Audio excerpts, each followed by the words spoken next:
ako ng karne ng baboy. Bibili po tayo sa tindahan, guys. Ayan. Wala po pala dito sa tindahan, guys. Ubos. Sa kabila tayo pupunta. Ayan. Sa kabilang bahay, sa kabilang ayan po ang pinanggalingan ko. O, dito po tayo pupunta sa kabilang tindahan. Bahay po namin ito. Tapos dito po tayo dadaan, guys. Ayan na po, oh. Tindahan. Dito po sa banda rito. Ayan po. Sabi, may paminta kayo, mga Ricardo? Sa kabila. Ayan. Sama-sama ka, ah. Na po ang Nakakainis ka, ah. Umuulan. Baka magkasakit ka. Kung saan ako nagpunta, diyan ka din. Ayan. Punta ka na doon. Uwi na. Sabay-sabay na siya, guys. Ayan po. May butterfly. Tara na po. Baha pa po, oh. Ayan na pong pusa. Naghihintay na po, guys. Ilagay na natin yung payong natin. At kunin na natin yung karne. Ayan. Sunod-sunod ang pusa. Diyan po tayo sa may poso. Ayan na po.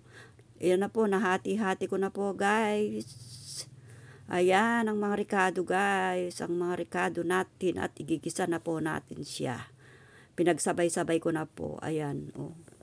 Gigisa po natin tapos takpan po natin hanggang sa lumambot. Then, lagyan po natin ng toyo at saka suka. Ayan po. Suka at saka toyo po nilagay ko, guys. Ayan po, gisa-gisa po natin hanggang sa lumambot yung karne. Takpan po natin. Then, lagyan po natin ng curry powder at saka yung durog na paminta. Damihan po natin. Ayan po, guys. Ayan, pagkatapos haluin natin, then ilagay po natin yung talong. Kumukulo na po kasi, guys, kaya ilalagay na po natin. Ayan. O, di ba? Masarap po siya, guys, kapag nailagay diyan, menos sa gasol at saka time. Kasi nagmamadali po ako kasi gutom na po ako, guys. Takpan natin, then hanguin na po natin yung talong. Luto na po siya. Ayan po ang sinasabi ko na menos sa gasol at saka time. Ayan. Ayan na po. Tapos yan na po, luto na po siya, guys. O, kakain na po tayo, guys. Luto na po siya. Ayan, ito na, oh. Tara na, kain na po, guys. Ito na po yung yung talong, oh. Yummy siya, oh. Diba? Kain na po tayo, guys. Tara na, kain na. Ayun ng pusa, oh. Nag-aantay na naman. Inuna ko na po yung talong. Oh. Ayan, yummy, oh. Diba? Sarap. Wala po siyang lasa sa loob, pero sa labas mayroon po kahit walang sausawan. Okay na, kain po na tayo ng baboy. Di po siya masyadong mataba at saka malinamnam po kasi native. Yan, marami pong nagkakatay dito sa paligid namin na native. Alam mo po noon sa panahon namin, ang kinakain namin, mga native po siya na na talagang yung mga alingo, sabi nila, at saka mga usa. Marami pong usa doon sa amin sa Cagayan Valley. Nakakahuli po sila.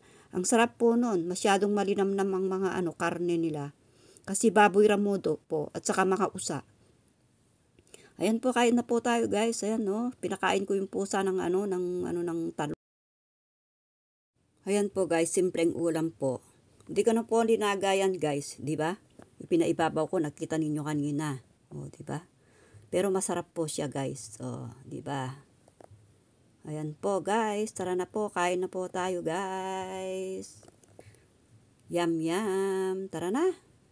Yung pusa ko naghihintay na po ang kumain ng ng kanyang pagkain. Pakakainin ko po mamaya yan para hindi po siya masanay na kasama po namin siya, guys. Nakakain. Oh.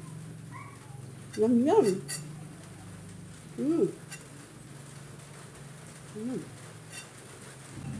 Kasi kapag native, guys, talagang nakain na.